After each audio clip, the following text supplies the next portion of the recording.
then we'll have the memorial service. The booklets are on your tables, and the family will speak.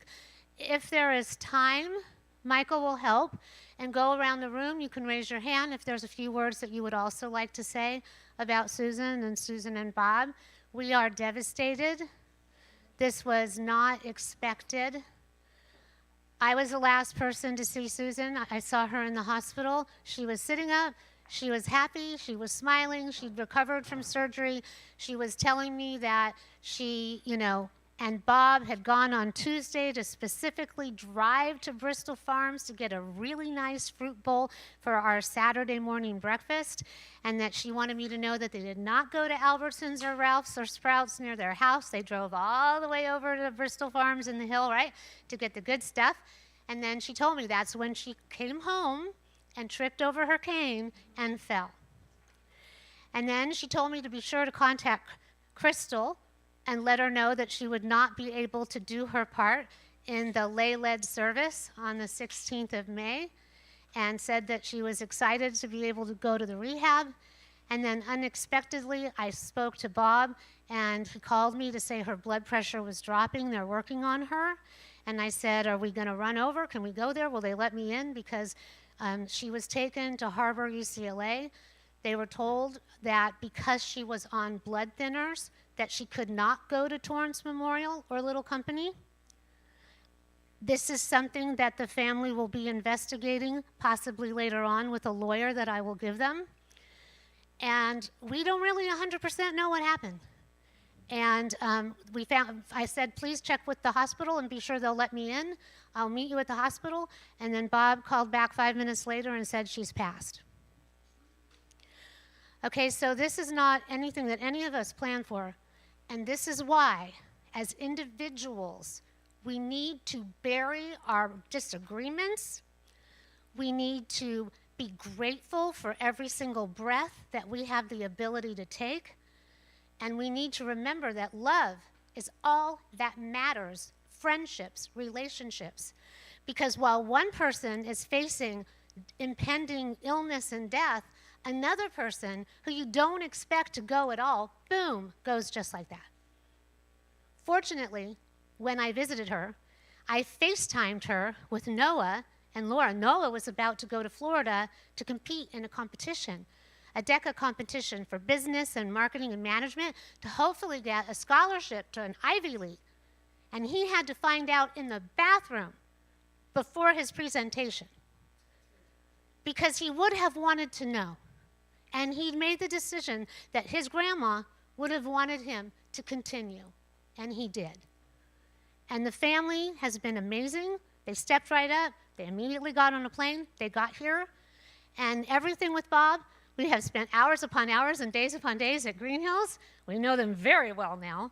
But we have come to the collective consciousness that the best thing, Bob has surrendered to the higher power of his family, and he is going to Oklahoma. Because it was not expected, it was a very huge decision to make very rapidly, because we picked out plots, but we couldn't bury her if he was then going to go to Oklahoma. We couldn't bury her here. So the decision had to be made very quickly about whether or not Bob was going to Oklahoma. And fortunately, his daughter Marcy is willing to go back and forth. She's going to get her real ID so she can go to Oklahoma, as I understand, and visit.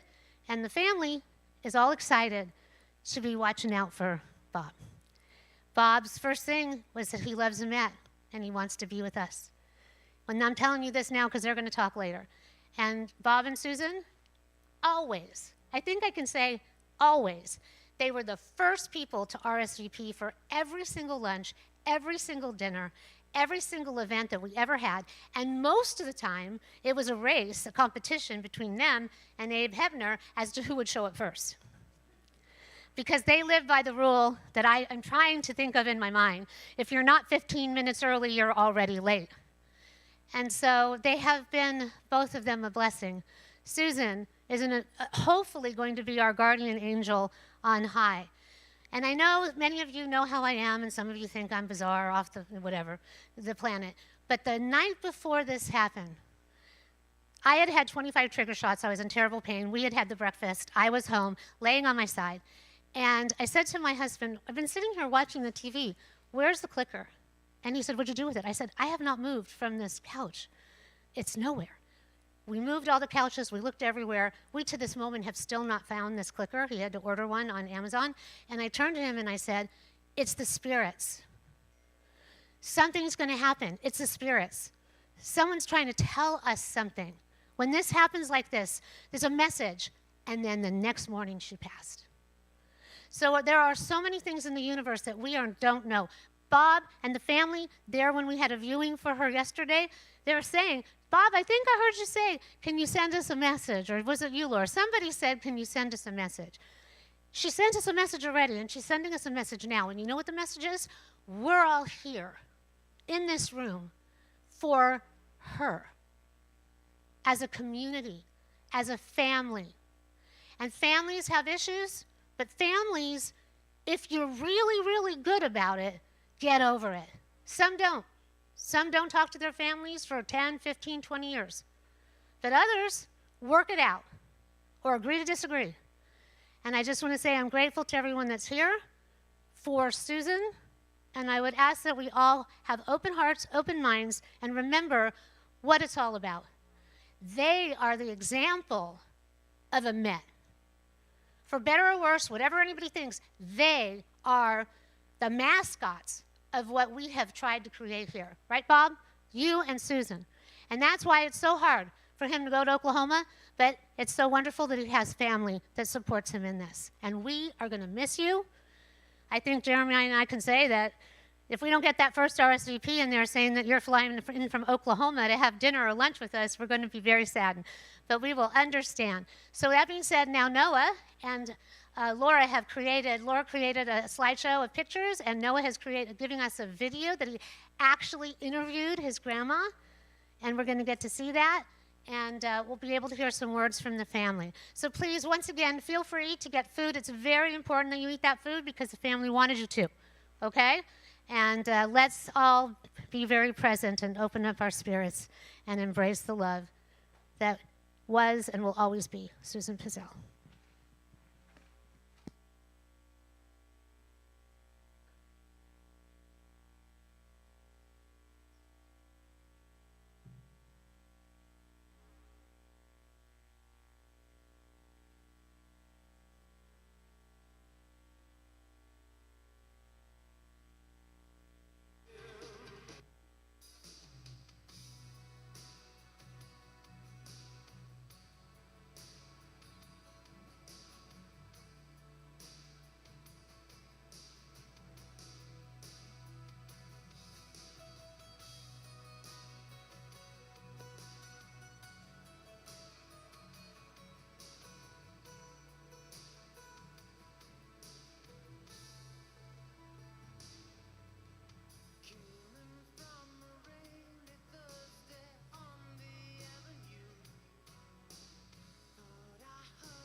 What a wonderful slideshow.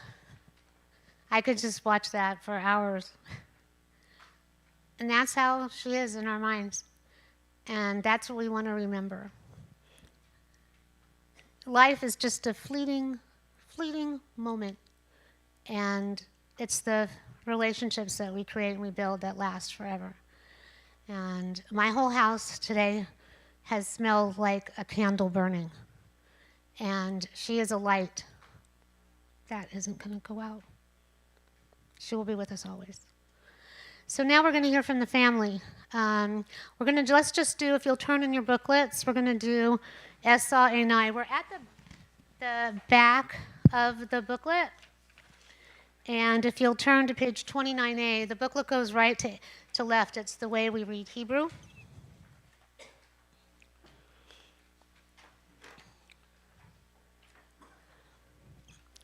We'll read the English together, and then if you know it, feel free to sing along.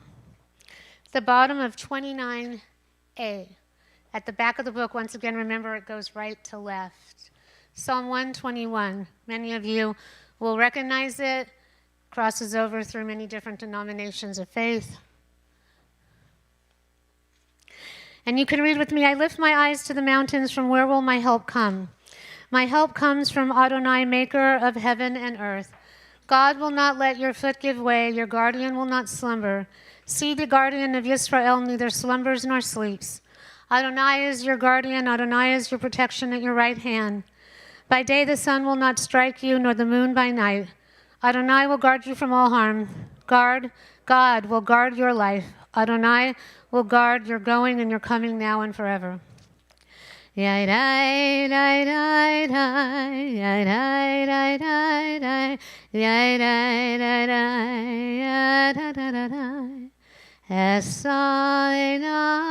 el harim, may I Yavo Ezri. Esai el harim, may I Yavo Ezri. Esai el harim, may I Yavo Ezri. Esai el harim, may I Yavo Ezri. And now, if you will turn back a page to 28b. And together let's read When I Die. When I die, give what's left of me away. Give what's left of me away to children and old men that wait to die.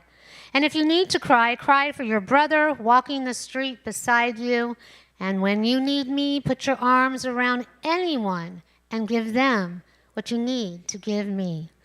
I want to leave you something better than words or sounds. Look for me in the people that I've known or loved. And if you cannot give me away, at least let me live in your eyes and not in your mind. When you can love me most, by letting hands touch hands, by letting bodies touch bodies, and by letting go of children that need to be free. Love does not die, but people do. So when all that's left of me is love, give me away. And so now we're going to have the opportunity for everyone to share their feelings. As it said, that I want to leave you something better than words. Let us hear, as it says, look for me in the people that I have known. So the family, I don't know if you want to come up here. Michael's going to go around with the microphone if you want to just stay right where you are. Would you like to just speak from where you are, or do you want to come up here? Mark and Marcy and Laura, you want to come up here? Okay. And we are recording this on the live stream, and people will be able to watch it on YouTube after.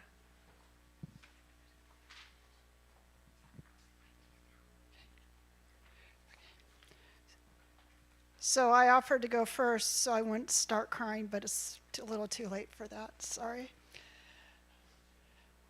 How do you say goodbye to someone that you just saw I learned so much from you, Mom, to keep going, to not give up, and to fight, especially for your loved ones. I remember back in September of 2006, Dad had an outpatient surgery, and they could not move her down to recovery because there wasn't a space available. Well, Mom saw a space open up, and what did she do? She made me stand in it. Well, she went and told the staff, and it totally worked.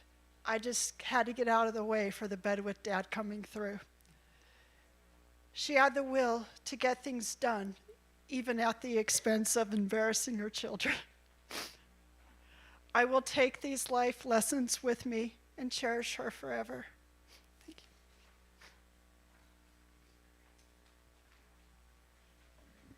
That was Marcy Laura's daughter, obviously, and now we're going to hear from Mark.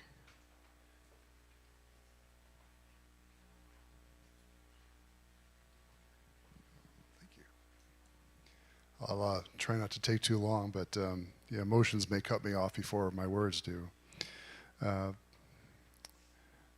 Mom has always been a very protective and very loving mother.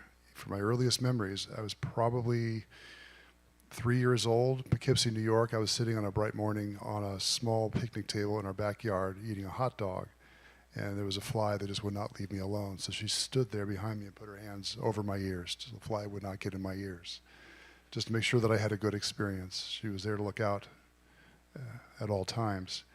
And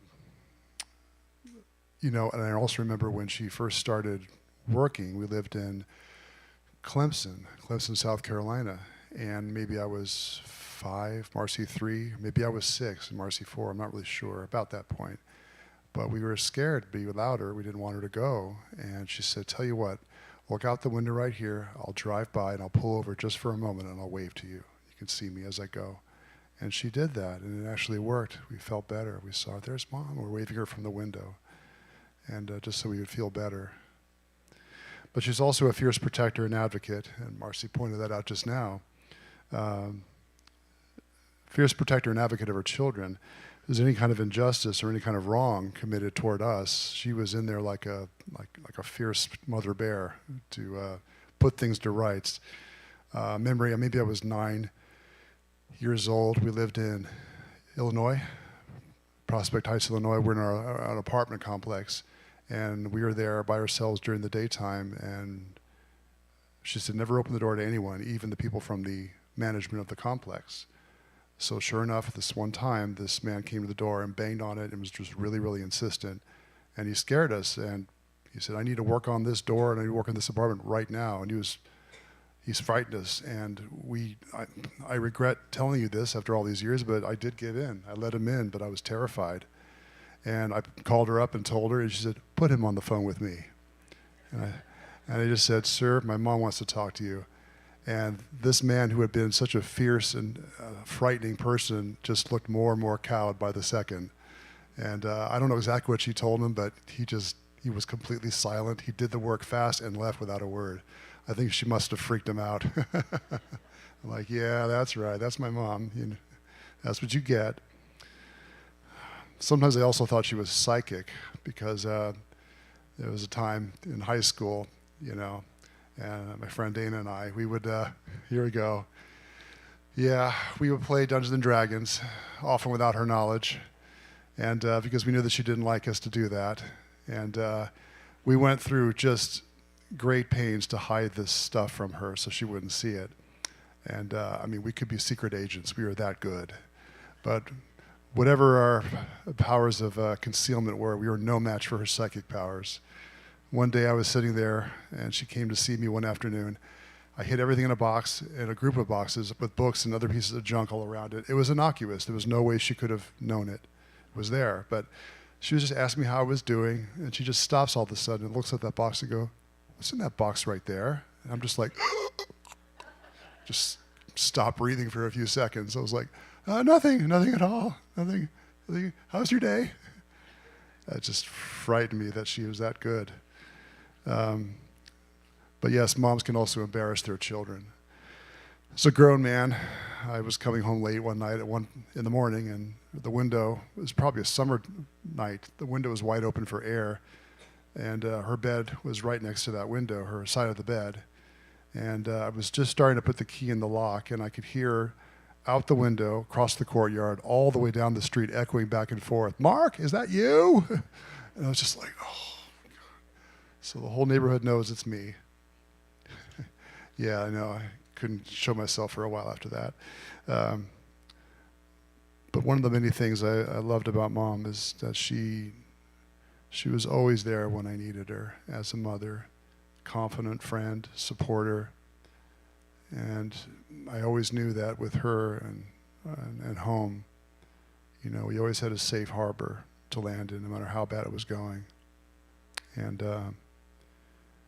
not to get into too much more detail, but there were times in my life where I just fell apart. You know, things were not going well, and she always extended her arms and just made sure that I was okay, and took care of me. Even as a grown man, you need your mother.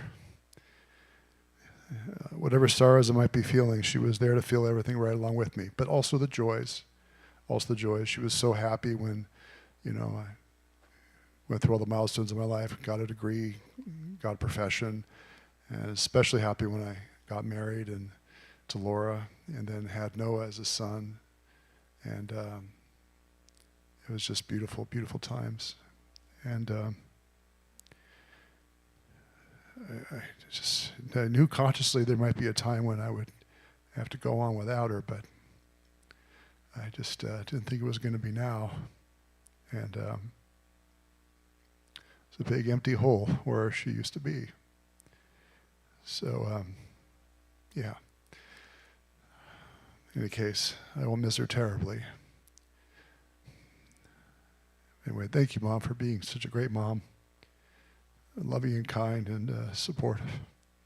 And thank you for always being there for me, for all of us. Thank you.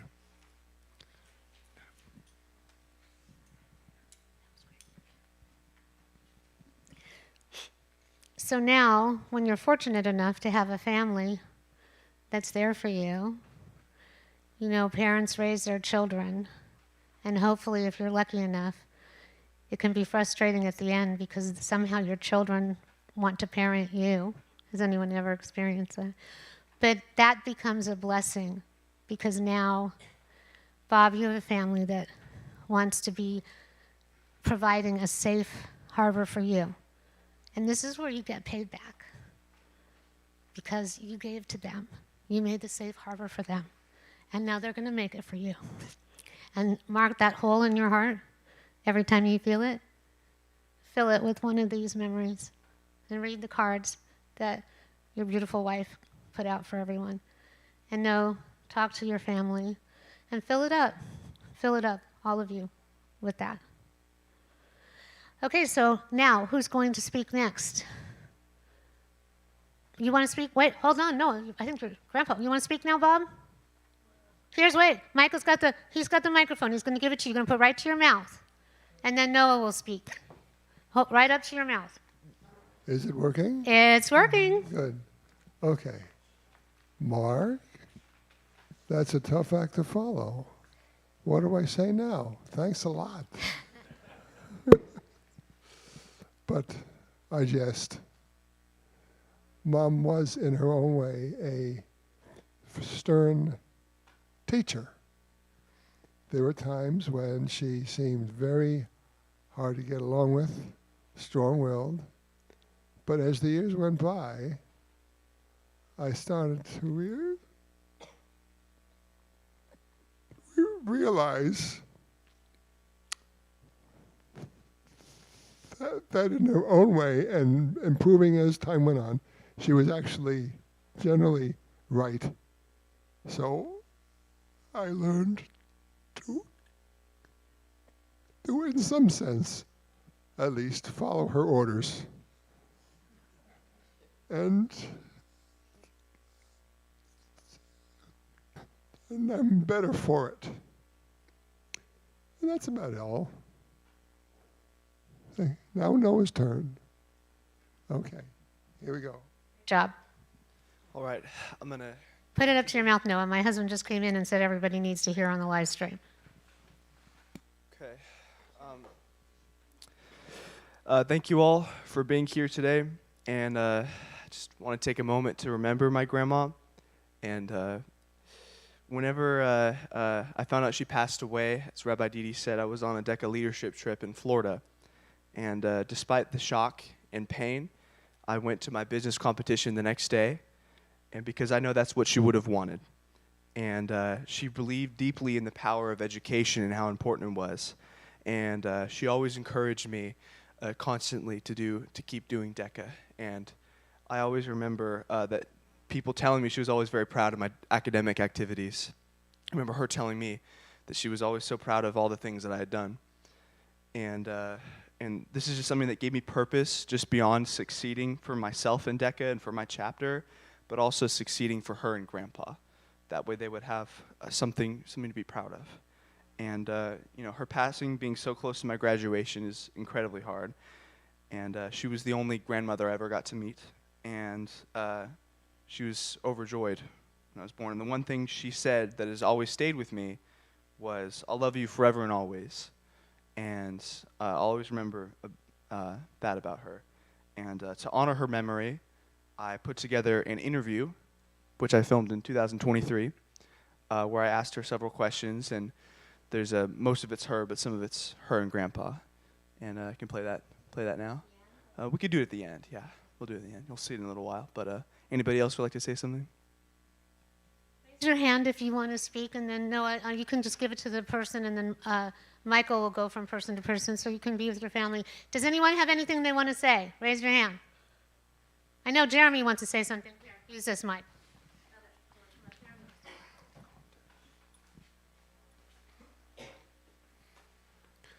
I've only been part of the temple for maybe a little over 2 years, and Bob and Susan were two of the first people I made friends with. We'd go to the lunch bunches a lot, and they were always there, and they just seemed like the nicest, quiet, reserved people. Until one time, we went to Alfredo's for dinner, and we'd taken over the restaurant. We nearly get thrown out of that restaurant every time we go there. They get so angry about the split checks. Right. So we're at all these different little tables, and my wife Heather and I got to sit with Bob and Susan. And it was the first time I actually got to really talk to them. And they're really funny if you talk to them. I can't remember what we talked about, but I was laughing all night. And after that, it was like, try to sit with Bob and Susan because they're so fun. But I think a lot of people, they see that they look so on the outside, just so quiet and reserved, but just a wicked sense of humor that I'll always remember. They're two of my best friends at the temple, and I always look forward to seeing them. So I will really miss Susan a lot. Thank you. Thanks, Jerry. I remember Jeremy coming to me once and was like, "Have you ever really talked to Bob and Susan Pezzell?" And I'm like, "Yeah." He goes, "Yeah." And I said, "They have a wild wit. It's like still waters run deep. They seem quiet, but I remember, those of you know me, you can go look at the pictures in the hallway or in the classroom, and my body size goes from like this to this to this to this. But the two people that monitor, Harriet did for a while, then she backed off, but the two people who monitor my physical well-being are Mr. Bob Spencer. RC, you're keeping that weight off. I see that. Bob Pezzell. So one day Bob said to me, "Are you eating a little bit too many of those desserts again?" And you said this to me, and I said, "Bob, you're so skinny, I'm just trying to get more to put it on you." And that's when I realized that Bob has an actual lot to say, and it's all good. He is a real blessing. And the love that you've shown to all of us, but really to your family by being selfless and being willing to do this, you and Susan are among the most independent people in this whole community. I would always hear when they came back, you just went on a cruise last year, right? Last February, wasn't it? You went on a cruise. You come back, first thing I hear is all about the cruise and what a bang-up, wonderful time you had. But every time you came back from Oklahoma, I would hear about Noah. And we're going back 10, 11 years? I don't know. Some of us who did religious school might remember Noah. What were you, like 7 or 8? Had this little puppet. He doesn't like, I think, when I bring up the puppet, but I just can't look at Noah without seeing the puppet. And there was a period of time when I tried to make a Tot Shabbat service, and we did a separate service with arts and crafts beforehand. I got this younger girl in to do the music that was like a 30-year-old version of me that was too much like me when I was 30. But Noah would come with Bob and Susan, and Susan would say how important it was to her to bring Noah. And you guys would do the arts and crafts, and you would participate. And it was very bizarre because we were trying to make a Tot Shabbat, especially for another congregant who wanted his grandchildren to come. So I created it for them, and then they never came. But who came? Bob and Susan with Noah. And some of you. It was like the Tot Shabbat for those young at heart. But we've seen you grow up. And I don't know what's in the Jewish gene pool because all of you young ones just grow up to just tower over all of us. But you are a real credit to your grandma. And I know how proud she was of you because I heard it all the time. And I know your grandpa's proud. When we're busy making plans, life happens. Who would have thought that your grandpa is going to get on a plane on Monday, move to Oklahoma, not one of my most favorite places, but I was made, and I have done Brigadoon and all those things. I've sung in Oklahoma with my youth choir and my choir when I was in Dallas. In Oklahoma. I did Oklahoma and Brigadoon. But she's going to be so grateful watching over you at that graduation with you there, Bob. In a stronger life, she might have been there with you taking that flight to be there. But for whatever reason, you're supposed to be there. And that's a great gift. For those of you in the community, Bob, one of the first things he said to me, we're in the hospital saying the final prayers after she had passed. And he turned to me and he said, what am I going to do with her clothes? And I said, you don't need to worry about this right now. He goes, no. Temple takes clothing. Remember, you said, is Temple going to take the clothes? And I said, don't worry about that. We got that. So Judy and Neil Fradkin, Neil will be here later this evening. They're going to be listing the house for sale. And if there's anyone that wants to possibly help with the clothes or whatever, otherwise Judy and Neil will all take care of it. You guys are not going to have to worry about anything. You just get on that plane and get ready to start the next chapter. So is there anyone else that wants to raise their hand and say a few words, speak now, or? Okay, Michael? Hold it up to your mouth, please. I remember when we went out for dinner at Hop's Hut. You always had a date every other week, and we had a really good time. And she always had a beautiful smile on her face. And a couple of weeks ago, I was looking at temple pictures, and I said, she looks like my Aunt Esther. So I will always remember, and we will miss you a lot. Raise your hand high if there's anyone else that wants to say something. Did I hear somebody think about it? Okay. All right, so if you turn to your prayer books, we're going to go on. And then we're going to be able to watch this nice interview that Noah made.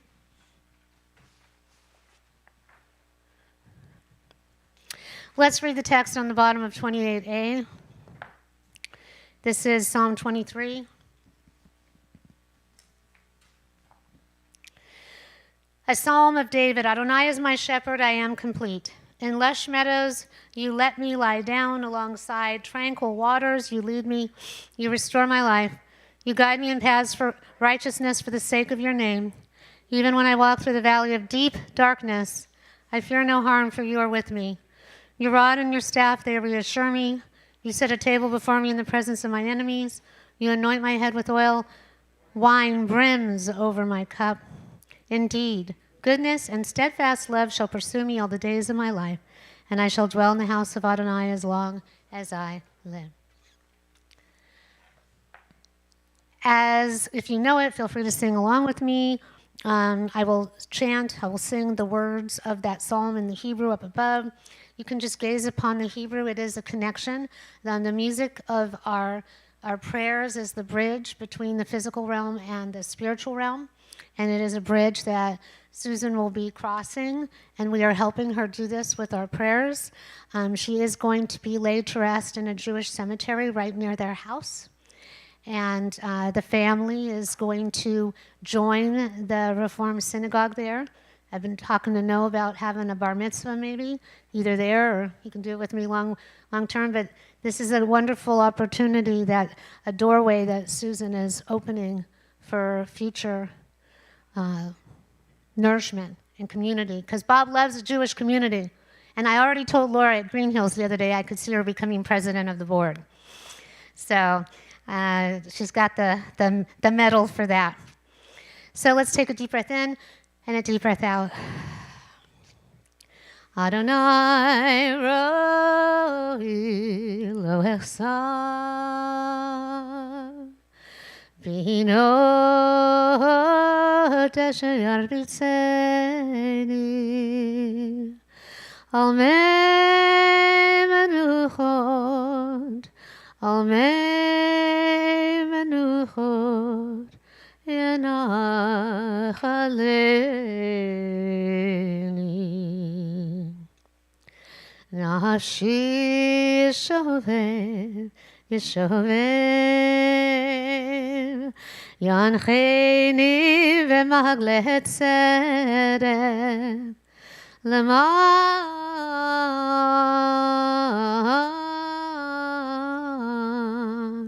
shmo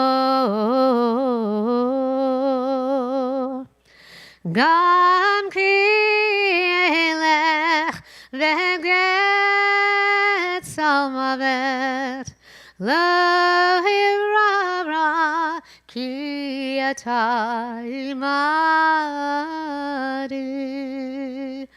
shivtecha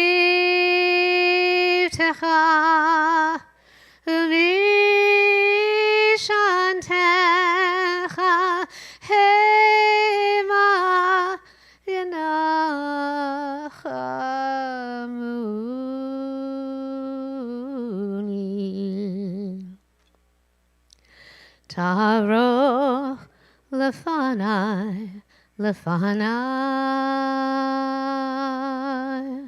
shulchan neged sorerai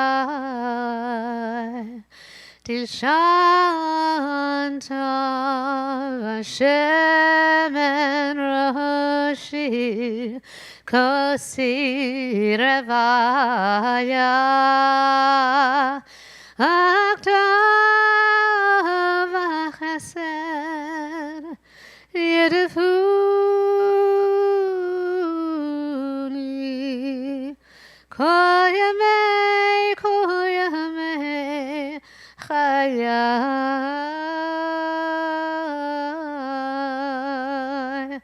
v'shavti b'veit Adonai le'orech yamim.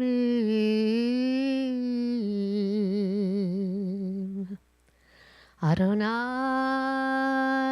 roi lo echsar. Adonai roi lo echsar.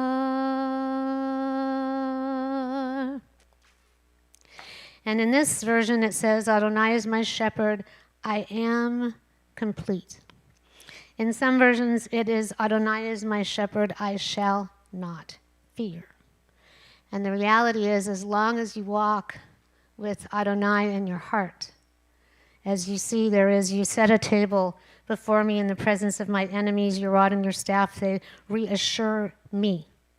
You anoint my head with oil, wine brims over my cup. In goodness and steadfast love, you shall pursue me all the days of my life. And as Mark said, he had some difficult times in his life, and his mom was there. We always need our parents.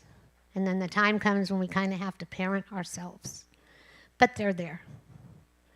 And they're with us. And hopefully you've surrounded yourself with a good team of people to love and nurture each and every one of you. And that will extend to Bob when he goes to Oklahoma. And hopefully, Bob, you will get strong and well. Noah said to me, do you think if we get him to the doctors in Oklahoma, they'll just straighten him up and he'll just reverse his aging process and everything will be great? We're going to pray for that. And then you'll fly back and forth and come visit us here. But in the meantime, we're just going to pray for your safe passage.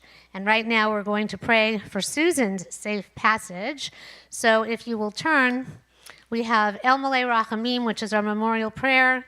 We're going to do this prayer, and then we're going to help her soul ascend to the rising angels and along the Shekhinah. But first, let us remember, if you'll turn to 32b before it, that life is a journey. We don't know what's going to happen. Just when we think we got it all figured out, we find out we know absolutely nothing, and we're just slapped upside the face, and we go back to the beginning, because obviously there's maybe some lessons that we still have yet to learn. But it's a journey, and it's a journey that we all share together. So let us read it together. Birth is a beginning, and death a destination, and life is a journey. From childhood to maturity and youth to age, from innocence to awareness and ignorance to knowing, from foolishness to discretion and then perhaps to wisdom, from weakness to strength or strength to weakness and often back again, from health to sickness and back we pray to health again, from offense to forgiveness, from loneliness to love, from joy to gratitude, from pain to compassion and grief to understanding, from fear to faith, from defeat to defeat to defeat, until looking backward or ahead, we see that victory doesn't lie, it's not some high place along the way, but in having made the journey stage by stage a sacred pilgrimage. Birth is a beginning, and death a destination, but life is a journey from birth to death to life everlasting. And now, on page 33A and B. When we do the El Malay Rachamim prayer, we're going to remember Susan, but we also can't help but remember when we were at Green Hills and you were viewing her yesterday, you said you're going to go meet. You started to name the other people that are in the heavenly realm that she's going to get to meet up with. I also think we meet up with our pets. We say this when we do our pet blessing, that rainbow bridge. They're there all waiting for us. And so we remember all of them at this time. And then everyone that's here at a time like this, we can't help but remember the people that we've loved and lost. And if you go and you look at that postcard and you walk down the halls, you see all of the people that we have lost, about 50 people since 2010. So we remember all of them. And together, let's read on 33b. You can say it all or just say, we remember them. In the rising of the sun and in its going down, we remember them. In the blowing of the wind and the chill of winter, we remember them. In the opening of buds and in the rebirth of spring, we remember them. In the blueness of the sky and in the warmth of the summer, we remember them. In the rustling of the leaves and in the beauty of autumn, we remember them. In the beginning of the year and when it ends, we remember them. When we are weary and in need of strength, we remember them. When we are lost and sick at heart, we remember them. When we have joys we yearn to share, we remember them. So long as we live, they too shall live, for they are now a part of us as we remember them. And together let us read, Eternal God, you are close to the hearts of the sorrowing. You strengthen and console them with the warmth of your love and with the assurance that the human spirit is enduring and indestructible. Even as we pray for perfect peace for those whose lives have ended, so do we ask you to give comfort and courage to the living. May the knowledge of your nearness be our strength, O God, for you are with us at all times, in joy and sorrow, in light and darkness, in life and in death. And together, the bottom of page 33, as we do El Malay Rachamim, our memorial prayer. Only if you're able to, please rise as we say this and chant this for Susan, out of respect. Together we read the English. God, full of compassion, you dwell in the heights and in the depths. Grant perfect rest under the wings of your presence to Susan, our loved one who has entered eternity. Let her find refuge forever in the shadow of your wings, and let her soul be bound up in the bond of eternal life. For you, the everlasting God, are her inheritance. May she rest in peace, and let us all say, Amen. So we ask that the divine be with Susan on her journey. She'll have many opportunities to ascend higher and higher. Both all of us here, Shabbat was very important to the family. They came pretty much to every single Shabbat service unless they were not here or having an operation or something. I know that Bob, she was vigilant when you were sick. You were at UCLA. And she kept calling me saying, are you going to go? Are you going to go? I said, yeah, I'm going. I'm here. And I know that you've been by her side as well in sickness and in health.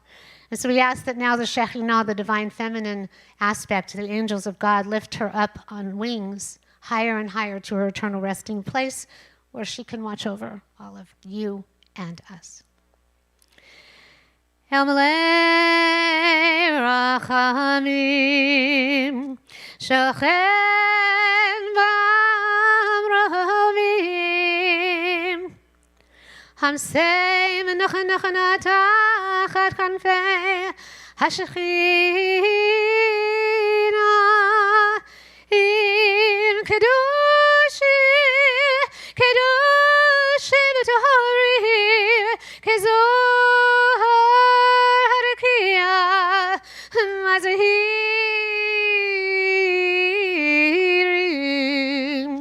Et Nishmat Susan Bat Helen Vessel Shehacha Leolama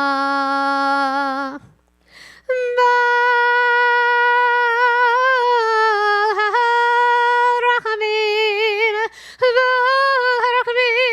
Yastireha Beseter Kenafam Leolamim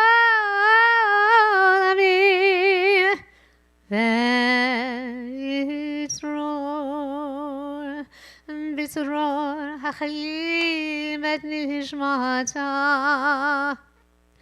Adonai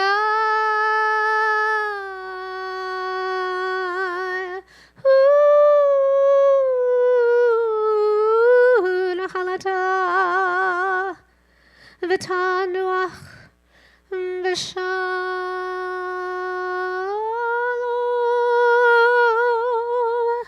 Al Mishkava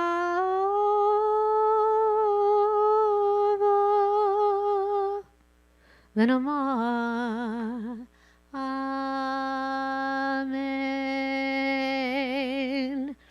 And now we will be doing Kaddish at the end of the service, and hopefully everyone will stay. They love Shabbat. They love the meal after. And it's interesting, Jeremy, that your first meal was at Alfredo's, and now we're going to Alfredo's again. We are going to have a celebration and a send-off for Bob. His favorite cake, one of them, he told us, was whipped cream with strawberries.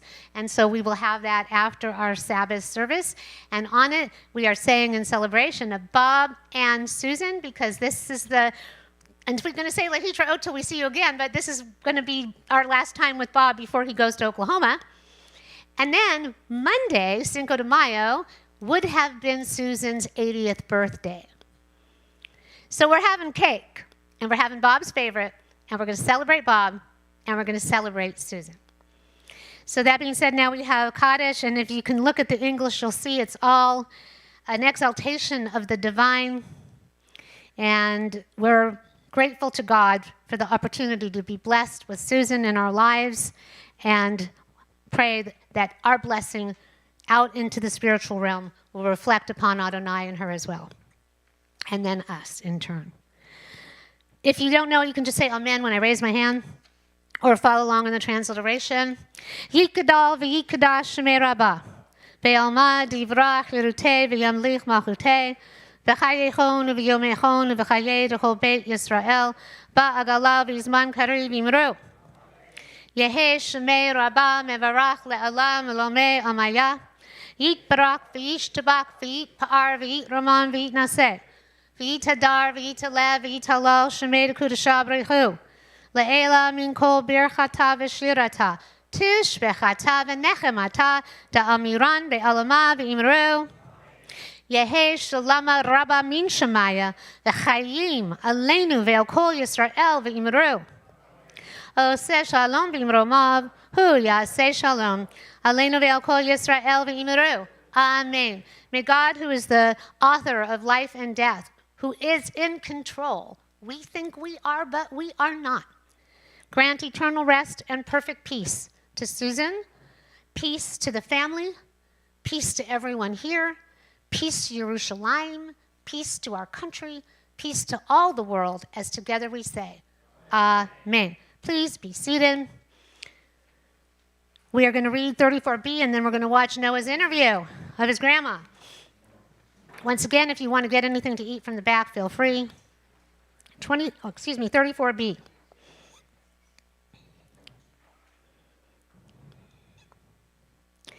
And underneath the line, you can see, at this hour especially, the blessed presence of family and friends brings comfort and strength to the mourners. It reassures those mourning that love, the spring of life, abides. May all who mourn take heart as they remember the goodness that they have given and received. And when the days of their mourning are ended, may the memory of their loved one be always and forever a blessing. Together, a season is set for everything from Ecclesiastes, a time for every experience under heaven, top of 34b. A time for being born and a time for dying, a time for planting and a time for uprooting the planted, a time for slaying and a time for healing, a time for tearing down and a time for building up, a time for weeping and a time for laughing, a time for wailing and a time for dancing, a time for throwing stones and a time for gathering stones, a time for embracing and a time for shunning embraces, a time for seeking and a time for losing, a time for keeping and a time for discarding, a time for ripping and a time for sewing, a time for silence and a time for speaking, a time for loving and a time for hating, and a time for war and a time for peace. So we ask that there will be a blessed eternal peace for Susan in the heavenly realm, as we recognize that the seasons of our lives bring many different people in and out of them, and we're blessed to have had this time with her and all of you. And we're going to miss you. Okay, Noah, you're up. Let's see that interview.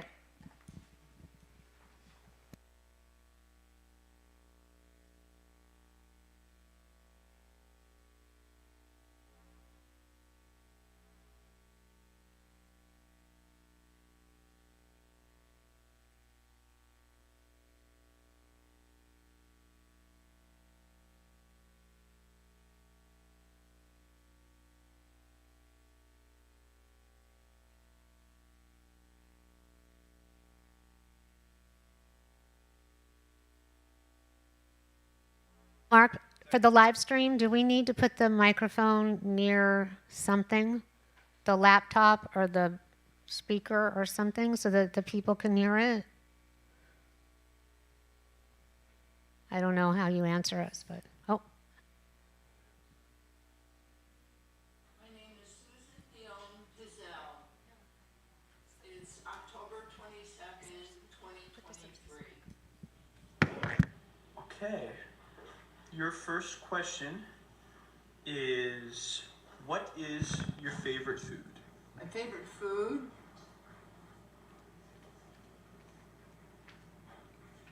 I don't have a favorite food. I like all kinds of food. Tell us about your parents. My parents, my mother was very vocal. She bossed my father around. He was a gentle soul, well liked by everyone.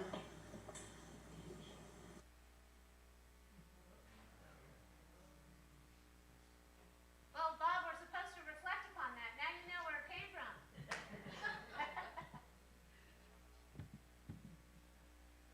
She did like every kind of food. My name is Susan Pezzell. It's October 22nd, 2023. Okay. Your first question is, what is your favorite food? My favorite food?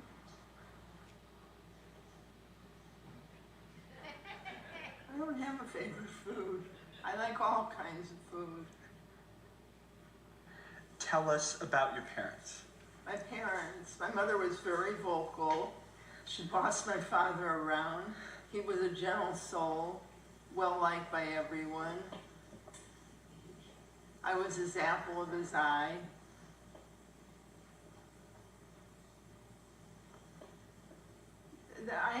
They were good people. They were married 52 years. Okay. What were your grandparents like? Oh, they were very nice. My grandma's name was Emma Wiggler. My grandpa was Max Wiggler. Your father's Hebrew name is for my grandfather Max, Mordecai. They were good people. I remember when I was young, we used to visit them in Newark. I used to, in the morning, race my brother to their bedroom and get in bed with them. And that's it. I can remember being 2 years old, and my father took me down the street every night, and we used to get either a big pretzel or ice cream on a stick. And I also remember, I think I was 3, we went to visit Santa Claus, and I was so excited, and I thought he was so funny. I was laughing, and they took my picture, and it was in the Buffalo Gazette. Someplace, I think I have a copy of the paper. And what year was that? I was probably 1948. Okay. Tell us about Mark's birth and early life. Oh, his birth. First I had false labor. I was in the hospital, and then 2 weeks later I went back and had him. I had started off with false labor, so I was there overnight, and then 6 o'clock in the morning the pain started, and he was born at 8:30. And they gave me a saddle block so I didn't feel it. And when they said it was a boy, I cried. I was so happy. That's great. And what are you most proud of? My family. I'm proud of my children and my husband. What was your first car like? Well, it was my parents' car. It was, I think it was a 63 Plymouth. That was the car that I'm not sure. I think it was a 63 Plymouth. That was the car that I learned to drive in. And then, what is your earliest memory? My earliest memory is being taken by my father to the store and buying ice cream or a long pretzel. Or we used to go to he used to take me to our neighbor next door, the Messinas, and they were Italian, so they always fed us. Every time we went over, they fed us. That's really sweet. That's my earliest memory. So your earliest memory is your favorite memory? Yes. That's very nice. Okay, and what is some advice you would give to future generations of our family? Don't be afraid. Just go for it and get a good education, because education stays with you for your entire life, and it gives you opportunities for a job. All right. What is your favorite family tradition? I remember living on Rutherford when I was 12. Even before that, holidays. We always had a lot of family, big meals, like Passover or Rosh Hashanah or Thanksgiving. We had a lot of family. What was your favorite Hanukkah? My favorite Hanukkah? I don't remember Hanukkah that much. I remember when I was a kid, maybe 8, I wanted to celebrate Christmas and put stocking on the mantelpiece, and my parents wouldn't let me do it, so I ran away from home. And they caught up with me a few blocks later. I was going to the police station.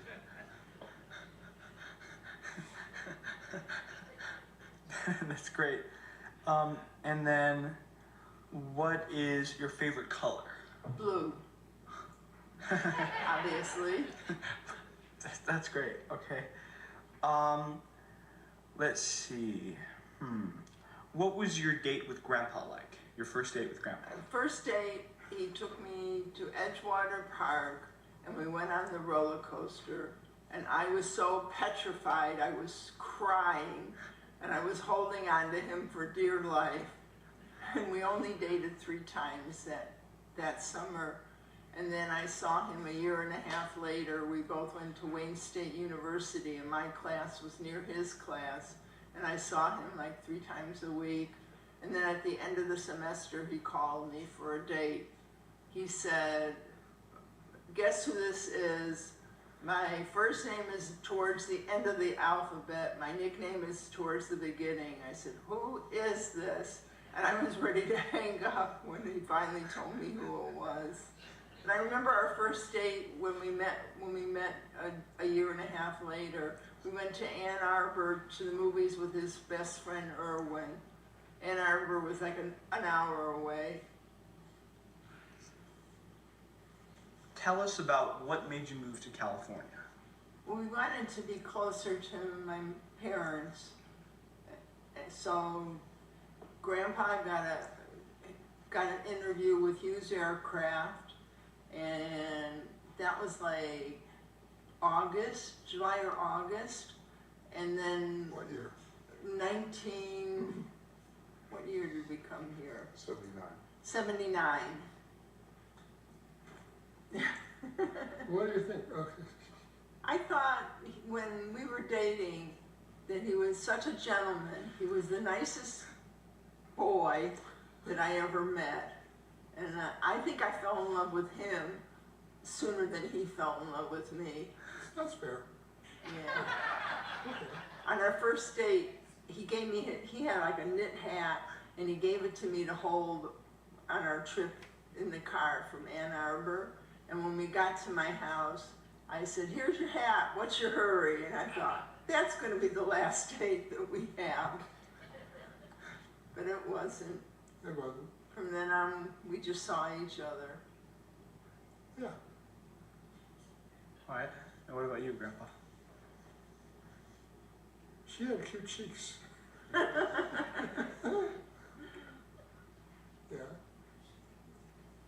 She was a cutie. And that didn't end with her teen years, or it wasn't even then teen years. It continued for decades. And we had our arguments. Something's wrong if you don't. And somehow they got resolved. We came pretty close to splitting a few times, but we toughed through it, and I'm glad we made it. Me too. Still make it. When did you first, what year did you first meet? When did we very first, it was on a blind date. Right, but when? What year was it? Oh, yeah, that was, How old were you? 63, wasn't it, when I graduated from high school? 1963. Yeah. 1963. Right. We got married in 1966, December 17th. See, I remember our anniversary. Good. Yeah. I'm glad you do. I think the first time I told her I love her was on the stairs. Yeah, in my parents' house. That's right. You This is remembered. And when he asked me to marry him, we were in his car, his Rambler. What do you love about each other the most? Oh. I don't know. She's a sweetie. When we're not arguing.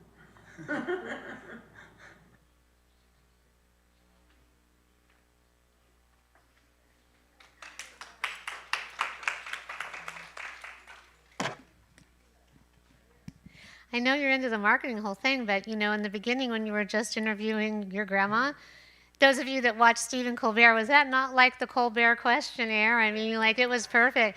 And those of you that have watched those matchmaking shows, and then they have the couples that have been married forever, I mean, you totally captured it, Noah. And Bob, you and Susan are like just adorable as can be. And we're glad you worked out your disagreements because life is full of them. But we're so happy to be able to celebrate her life and to be here together with all of you. So please, we have the service starting at 5 in 30 minutes. And Shabbat was very important to the family, so if you can stay, please do. I have to point out, Mark and I are like looking at each other. I have never seen this door close on its own. And we were sitting here, and I saw it, Mark saw it too. And it was just like, you got to point these things out in case you miss it.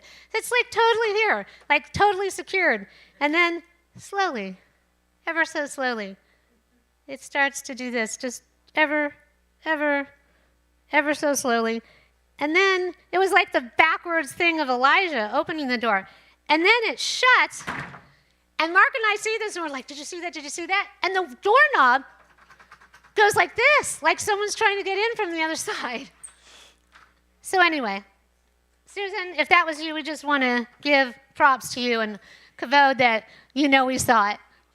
What? No, and actually I was noticing it. I didn't want to move it because I thought maybe there was something significant about it. So anyway, please, everybody, you're at your own tables, or you want to come and share with the family, share with each other. And once again, thank you, everybody, for being here. Let's just sing Oseh Shalom for her. Everyone. Oseh Shalom bimromav, hu yaseh shalom aleinu, ve'al kol Yisrael, ve'imru amen. Yaseh shalom, shalom aleinu, ve'al kol Yisrael, yaseh shalom, shalom aleinu, ve'al kol Yisrael, yaseh shalom, shalom aleinu, ve'al kol Yisrael, yaseh shalom,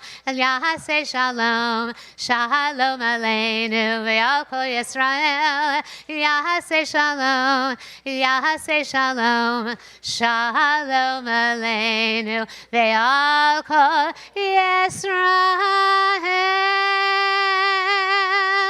Thank you, everyone.